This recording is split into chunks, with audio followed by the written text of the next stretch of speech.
నా పైన అనవసరంగా కేసులు పెడతా ఉన్నారు. అది మీ పైన ఎవరు అనవసరంగా కేసులు పెట్టలేదు. మీరు డబ్బులు తీసుకున్నారు కాబట్టి మీరు డబ్బులు తీసుకున్నారని చెప్పి ఎవరైతే డబ్బులు ఇచ్చారో ఆ స్టోన్ కస్టమర్ మేము 2 కోట్లు 2.5 కోట్ల దాకా ఇచ్చాము. మేముకి మా దగ్గర బలవంతంగా తీసుకుంది. మా దగ్గర ఏమీ లేకపోయినా కానీ మా మీద ఒక కేసు పెట్టి బరాయించి ఒక ఇన్వెస్టిగేషన్ చేయించి దాని మీద ఒక ఫైన్ లాగా వేయించి మమ్మల్ని భయపెట్టి బెదిరించి మా దగ్గర డబ్బులు లాక్కుంది అని చెప్పి వాళ్ళు స్టోన్ క్వశ్చన్స్ వాళ్ళు కేసు పెట్టారు. వారికి నాకు సంబంధం లేదు.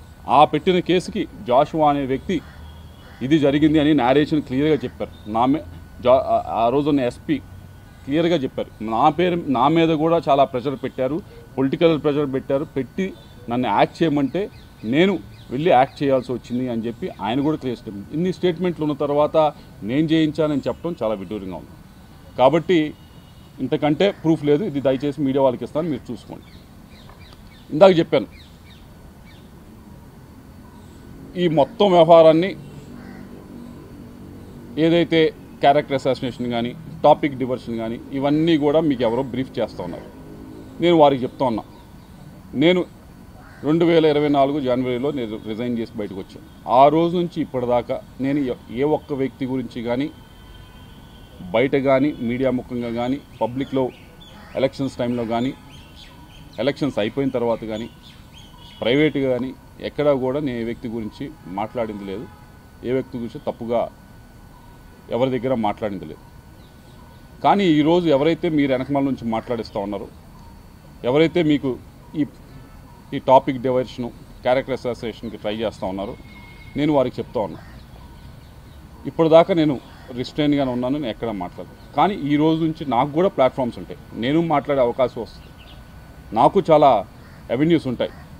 వచ్చిన అవకాశంలో వచ్చిన ప్రతి ప్లాట్ఫామ్ మీద వచ్చిన ప్రతి అవెన్యూలో కూడా నేను మిగతా వాళ్ళలాగా ఏదో బూతులు తిట్టే కార్యక్రమం నా వల్ల కాదు, నాకు చేత కాదు.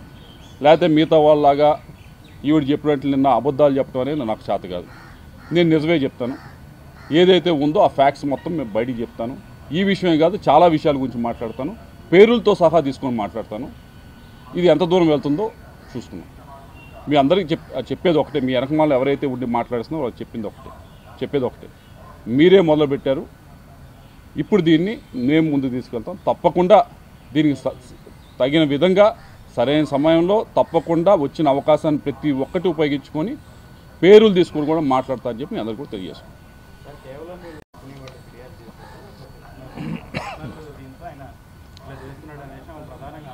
అమ్మ, ఈ కంపెనీ వాళ్ళ గురించి చెప్తూ ఏం చెప్పారంటే, ఒకటి వీళ్ళు తెలుగుదేశం నాయకులు అందుకని వీళ్ళు కేసు పెట్టారు అని చెప్తారు. ఈ కేసు పెట్టింది ఈ రోజు కాదు నాయన.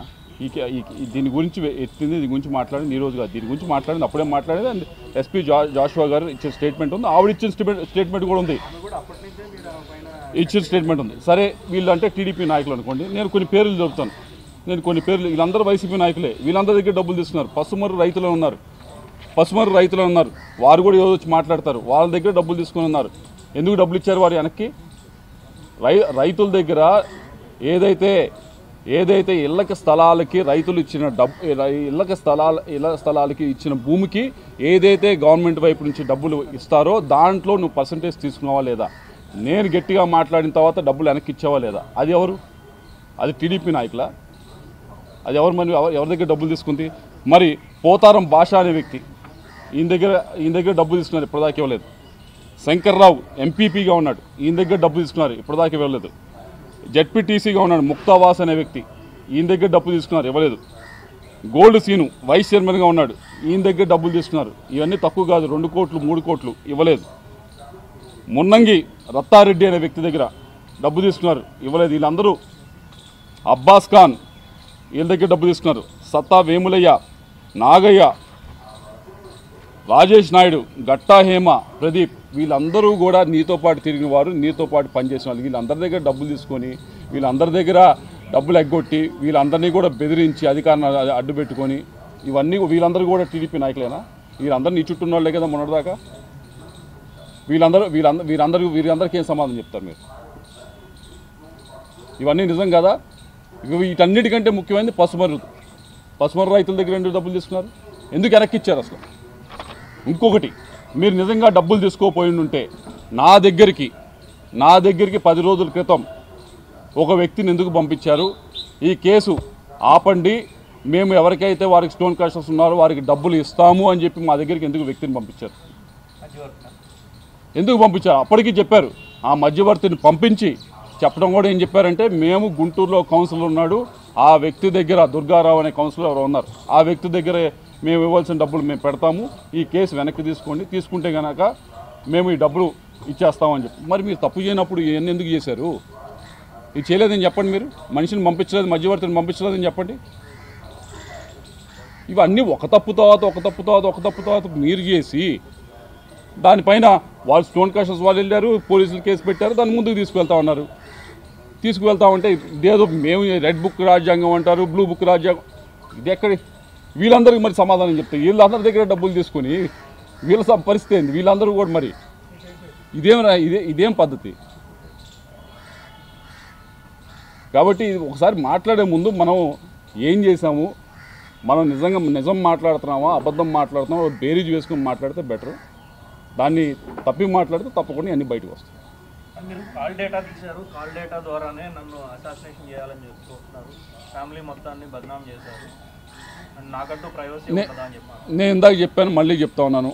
అయ్యా, మా ఇంట్లో కూడా ఆడవారు ఉన్నారు, మా ఇంట్లో వాళ్ళకి ఒక న్యాయం, ఆవిడికి ఒక న్యాయం అయితే నేను భావించను. ఆ వ్యక్తిని కాదు, అటువంటి వ్యక్తిని కాదు. వారికి ఒకటే న్యాయం.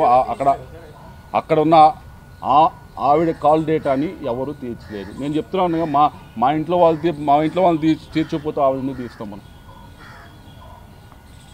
ఇది దౌర్భాగ్యమైన ఆరోపణ. ఎందుకంటే దీని గురించి మాట్లాడాల్సిన అవసరం ఇది కేవలం దీని గురించి ఎందుకు మాట్లాడుతానంటే, ఒకటి టాపిక్ డైవర్షన్, అసలు విషయం నుంచి తప్పించడానికి ఈ టాపిక్ని మార్చి దీని గురించి మాట్లాడటానికి.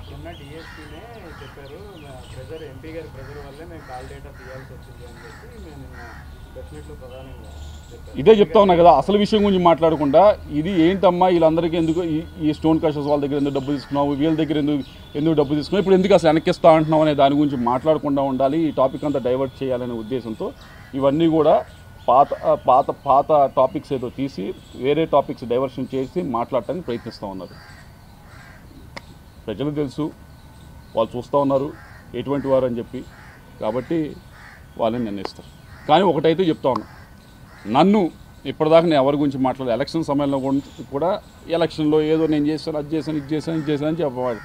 టైమే అందరికీ సమాధానం చెప్తే నేను వదిలేశాను. నిజంగా టైమే కొంతమందికి సమాధానం చెప్పింది, వాళ్ళే తెలుసుకున్నారు అంతే. నేను ఇప్పుడు కూడా చెప్తాను, నేను ఎప్పటిదాకా నేను ఎత్తలేదు, మీరే ఎత్తారు, మీరే నా పేరు ఎత్తారు, మీరే మాట్లాడిచ్చారు రావుతో. తప్పకుండా నేను కూడా మాట్లాడతాను, నేను కూడా పేరు ఎత్తి మాట్లాడతాను. నిన్న